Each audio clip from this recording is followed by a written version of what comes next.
Hello दोस्तों, welcome back to my channel once again. जो लोग पहली बार मेरे चैनल को प्लीज आप लोग सब्सक्राइब कर दीजिएगा। इस वीडियो में हम लोग चर्चा करने वाले हैं CDSL के बारे में। उम्मीद है आपको नाम यहाँ पे क्लियरली दिख रहा होगा। 1 डे का टाइम फ्रेम मैंने यहाँ पे चार्ट लगा रखा है। सबसे पहले लेवल्स को आप एनालाइज करने की कोशिश करिएगा।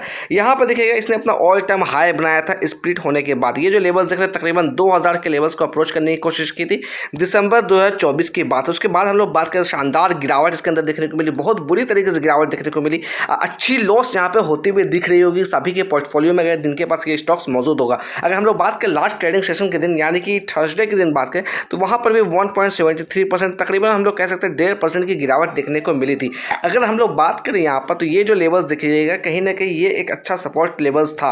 ये जो लेवल्स दिख रहे हैं तकरीबन 1340 के आसपास, मैं इस टाइम फ्रेम की बात कर रहा हूँ, बट इसके नीचे ही हमें देखने को मिल रही है लगातार। अगर हम लोग बात करें ऊपर के लेवल से, इस लेवल से अगर इसे हम लोग प्राइस को मेजर करने की कोशिश करें तकरीबन 50% का करेक्शन अब तक ये हो चुका है। तो आप समझ पा रहे हो कितना लॉस होता हुआ दिख रहा होगा जिन किसी ने इस लेवल के आसपास बाई किया होगा। अगर मैं बात करूं इसके ऊपर चार्ट पे आपको कुछ पैटर्न्स नजर आता हुआ दिख रहा है। ये जो पैटर्न्स देख रहे हैं मैंने इसके ऊपर इंडिकेटर्स लगाया, ये पब्लिकली अवेलेबल है। मैं किसी भी तरह का बाय और सेल का रिकमेंडेशन नहीं दे रहा हूं, आप खुद से लगाकर भी चेकआउट कर सकते हैं। अगर मैं बात करूं ट्रेडिंग व्यू के प्लेटफॉर्म पे, ये जो आप रेंज देख रहे हैं, ये ब्लू कलर की जो रेंज देख रहे हैं, ये इसके लिए एक सपोर्ट रेंज आती हुई दिख रही है। अगर हम लोग रेंज की बात करें तो 1000 से लेकर 1015 के आसपास का ये रेंज है। तो यही मे भी कहीं ना कहीं सपोर्टिंग रेंज आती हुई दिख रही है। अगर करंट प्राइस की बात करें 1071 के आसपास क्लोजिंग हमें देखने को मिली है। अगर यहाँ से और गिरावट हमें देखने को मिलती है यानी कि इस लेवल्स के नीचे गिरती है तो सिंपली आपको अवेयरनेस के साथ काम करना होगा, क्योंकि जिस तरह के बाजार की मोमेंटम बनी हुई, जिस तरह की गिरावट हमें देखने को मिल रही है,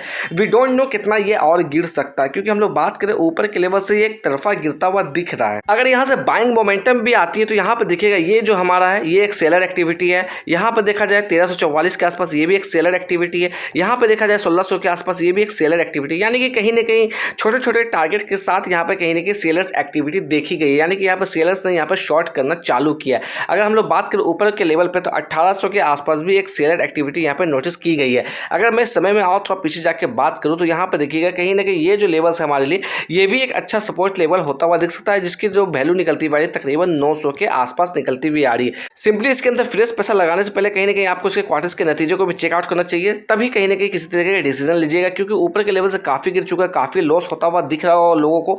अगर बात करें CDSL को लेकर, फोरकास्टिंग को लेकर क्या फोरकास्ट आती हुई दिख रही है, एक्सपर्ट्स की तरफ से क्या फोरकास्टिंग आती हुई दिख रही है, उसे भी हम लोग देख लेते हैं एक नजर पे। यहाँ पे देखिए मैं आपको फोरकास्टिंग दिखाने की कोशिश करूंगा। 9 एनालिस्ट ने इसे कवर किया। मैं ये जो फोरकास्टिंग कवर कर रहा हूँ पब्लिकली अवेलेबल है ट्रेडिंग व्यू के प्लेटफॉर्म से। मैक्सिमम एस्टिमेट की बात करें तो 1510 नजर आता हुआ दिख रहा है। मिनिमम एस्टिमेट की बात करें तो 1100 नजर आता हुआ दिख रहा है। अगर हम लोग ट्रेडिंग प्राइस की बात करें अभी ये लेवल्स नजर आता हुआ दिख रहा है, ठीक अपने मिनिमम एस्टिमेट के आसपास ही ट्रेड कर रहा है। 20-30 रुपये कहीं ना कहीं ऊपर नीचे ये ट्रेड करता हुआ दिख रहा है। अगर फोरकास्टिंग की ही बात कर ले तो टिकर टेप की वेबसाइट से भी देखिएगा 9 एनालिस्ट इसे कवर किया। 22% कहीं ना कहीं बाय की रिकमेंडेशन देती हुई आ रही है इसके अंदर। अगर हम लोग बात करें इसके अंदर ट्रेडेड वॉल्यूम की तो यहाँ पे देखिएगा लास्ट ट्रेडेड वॉल्यूम की लगभग 32 लाख की वॉल्यूम देखी गई थी। अगर साथ ही साथ चर्चा करें डिलीवरी ऑफ परसेंटेज की 39% की डिलीवरी उठाई गई थी। जबरदस्त डिलीवरी कहीं ना कहीं उसके अंदर उठाई जा रही है। चलते चलते अगर हम लोग टेक्निकल्स की बात करें CDSL के अंदर तो यहाँ पर देखिएगा 2 ऐसे इंडिकेटर है जहाँ से बाय का इंडिकेशन आता हुआ दिख रहा है, 15 ऐसे इंडिकेटर है जहाँ से सेल का इंडिकेशन आता हुआ दिख रहा है। तो मैं किसी भी तरह का आपको टिप्स नहीं दे रहा हूँ। ये जो आप देख रहे हैं सेल का इंडिकेशन, क्योंकि CDSL के अंदर गिरावट हमें देखने को मिल रही है, मे भी इस वजह से कहीं ना कहीं यहाँ पे इंडिकेशन सेल का आता हुआ दिख रहा है। तो चलते चलते मैं इतना कहना चाहूँगा, जो भी मेरे चैनल को पहली बार मेरे चैनल को प्लीज़ आप लोग सब्सक्राइब कर दीजिएगा, जिससे मुझे भी मोटिवेशन मिलती रहेगी।